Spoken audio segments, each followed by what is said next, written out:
दिलवा में घर बनाए के उड़ जाइबू मैना उड़ जाइबू मैना उड़ जाइबू मैना उड़ जाइबू मैना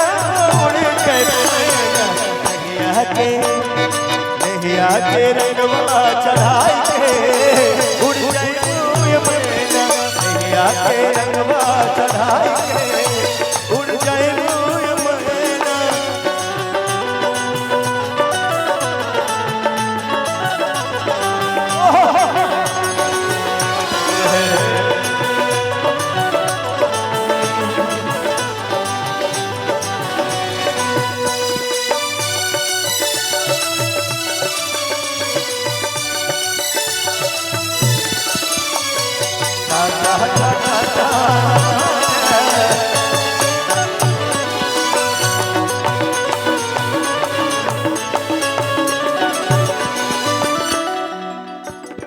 निंदिया है राई भुलाई बचैना नैन भइल दगाबाज हो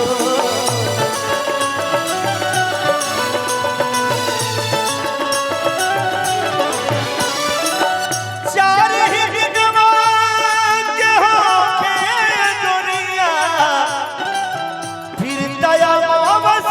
की रात हो हमरा दयाई समझ नहीं बतिया कैसे भइल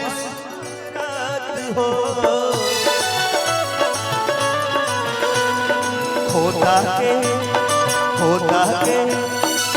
और हमारे भी मेरा भाई खेसारी भाई खोता के खड़हर बनाई के हम चाहता नहीं जोरदार ताली हाला होकर चाहिए खेसारी भाई नाम पर हाथ उठाने चाहिए सब लोगों के और सब लोगों का हाथ उठाना चाहिए। हमी के बीच भोजपुरी स्टार आज के दौर की वैसन करीमा साड़न के वो बेटा आप सबके बीच ट्रेंडिंग स्टार खेसारी लाल यादव जी का आगमन हो गए भाई को जोरदार सा ताली बजा के स्वागत करें क्या आई खोता के खरहर बनाए के उड़ जाइबू मैना खोता के खरहर बनाए के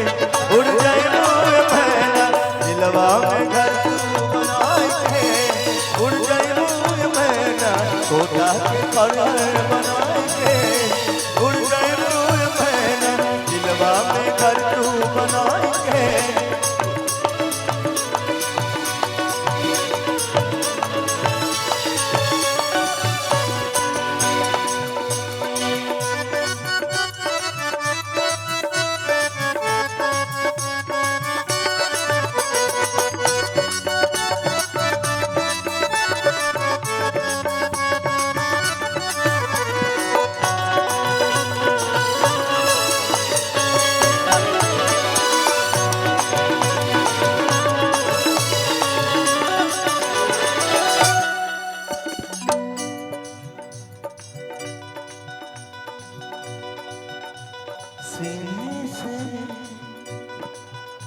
लग जा तू मैं हूँ तेरा दीवाना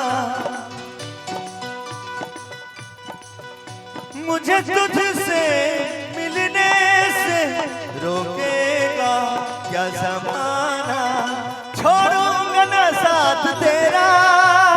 छोड़ूंगा ना साथ तेरा मैं दुनिया मैं दुनिया मैं दुनिया मैं दुनिया भुला दूंगा तेरी याद मैं दुनिया भुला दूंगा तेरी याद में ये दुश्मन ज़माना मुझे ना भुलाना ये दुश्मन ज़माना मुझे ना भुलाना मैं खुद को मिटा दूंगा तेरी याद में मैं दुनिया भुला दूंगा मैं दुनिया भुला दूंगा तेरी याद में मैं दुनिया भुला दूंगा तेरी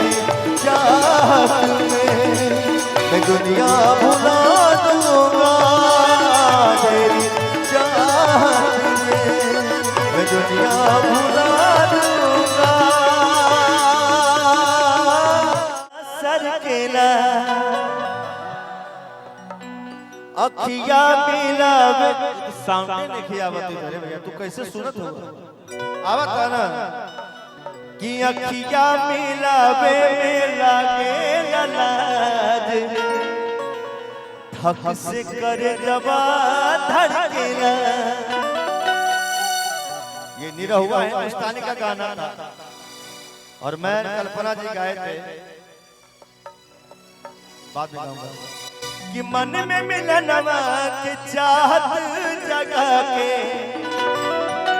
झूठे प्रीतिया के सपना दिखा के, कि दिलवा में